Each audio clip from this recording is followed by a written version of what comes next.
और देहरी पकड़ी के मेहरी रोवे बाह पकड़ी के भाई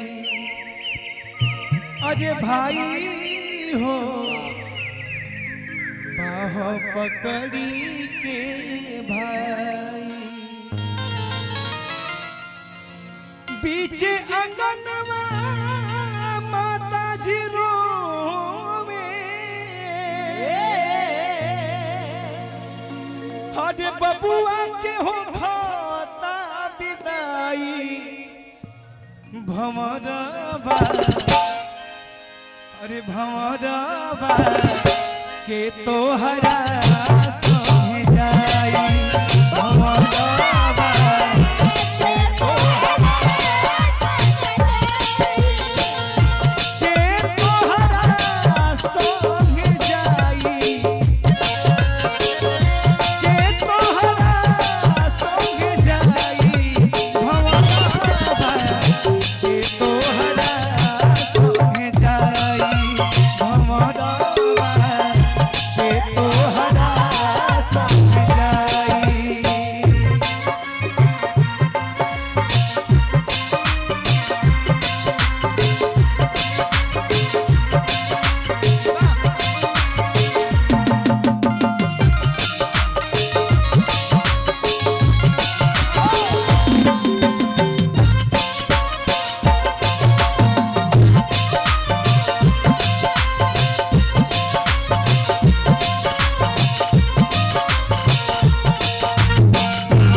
और हमारे सर जी राजकिशोर सर जी की तरफ से 201 रुपया के प्यारा आशीर्वाद बा कोटि कोटि प्रणाम नमन करतानी प्रभु के कृपा परिवार पे बनल रहो।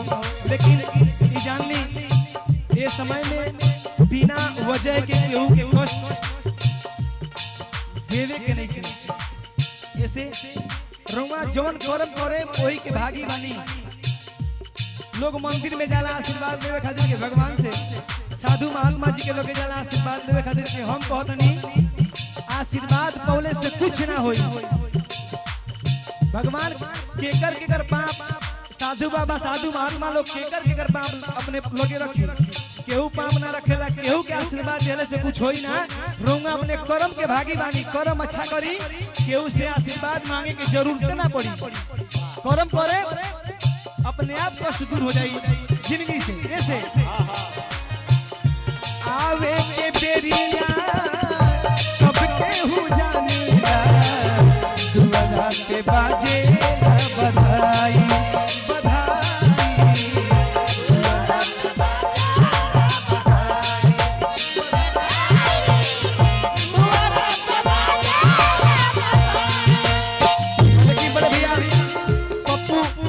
यादव जी की तरफ से 101 रुपया की प्यारा आशीर्वाद बा। हजारों हजार रुपए नमन बंधन करता नहीं। लेकिन जाए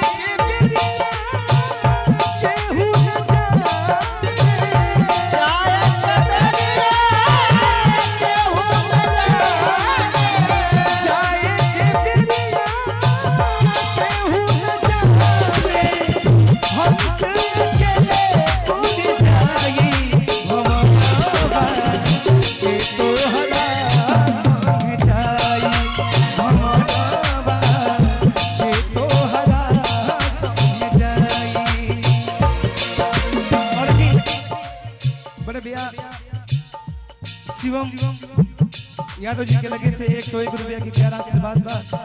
कोटि कोटि प्रणाम नमन बंदन बा। लेकिन एगो भाव बड़ा सुंदर याद आ गइल बा। आज कहवा छोड़ी गइलो ए बाबू अपन हो परिवारवा। आज कहवा छोड़ी गइलो ए बाबूजी अपन हो परिवारवा। तोहरा बिना सुना हो लागे,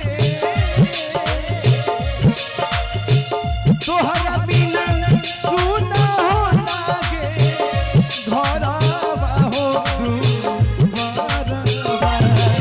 आज कहवा छोड़ी गइलो ए बाबूजी अपन हो परिवारवा। आज कहवा छोड़ी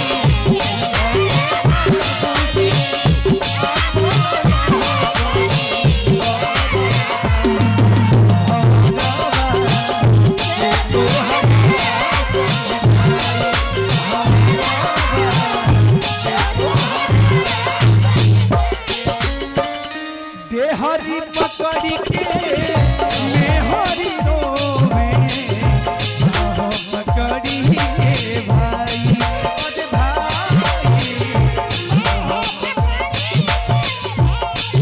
अरे भाई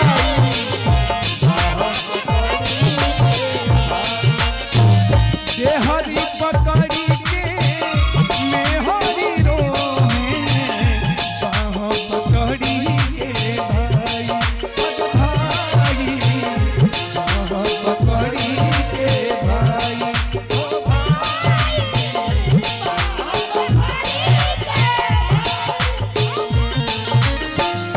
पीछे अंगनवा माताजी रोवे, पीछे अंगनवा माताजी रोवे, पीछे अंगनवा माताजी रोवे। बबुआ के हो खाता बिनाई भमरावा, अरे भमरावा। तनी दोहरी वाला ठेका लगे अच्छा लगी।